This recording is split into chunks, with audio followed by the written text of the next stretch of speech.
सतनाम। हे सत्पुरुष, हे सतनाम। लाभ और हानि। एक गरीब आदमी बड़ी मेहनत से एक एक रुपया जोड़कर मकान बनवाता है। उस मकान को बनवाने के लिए वो पिछले 20 वर्षों से एक एक पैसा बचत करता है, ताकि उसका परिवार छोटे से झोपड़े से निकलकर पक्के मकान में सुखी से रह सके। आखिरकार एक दिन मकान बनकर तैयार हो जाता है। तत्पश्चात एक संत जी से पूछकर गृह प्रवेश के लिए शुभ दिन निश्चित की जाती है। लेकिन गृह प्रवेश के 2 दिन पहले ही भूकंप आता है और उसका मकान पूरी तरह ध्वस्त हो जाता है। ये खबर जब उस आदमी को पता चलती है तो वह दौड़ा दौड़ा बाजार जाता है और मिठाई खरीद कर ले आता है। मिठाई लेकर वो घटनास्थल पर पहुंचता है, जहां पर काफी लोग इकट्ठे होकर उसके मकान गिरने पर अफसोस जाहिर कर रहे थे। वो बेचारे के साथ बहुत बुरा हुआ।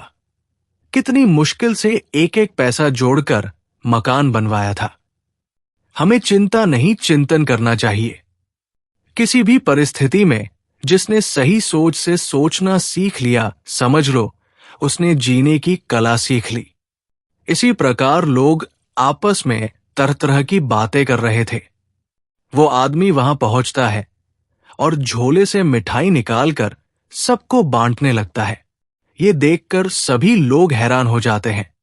तभी उसका एक मित्र उससे कहता है, कहीं तुम पागल तो नहीं हो गए हो? तुम्हारा घर गिर गया, तुम्हारी जीवन भर की कमाई बर्बाद हो गई और तुम खुश होकर मिठाई बांट रहे हो। वो आदमी मुस्कुराते हुए कहता है, तुम इस घटना का सिर्फ नकारात्मक पक्ष देख रहे हो, इसलिए इसका सकारात्मक पक्ष तुम्हें दिखाई नहीं दे रहा है।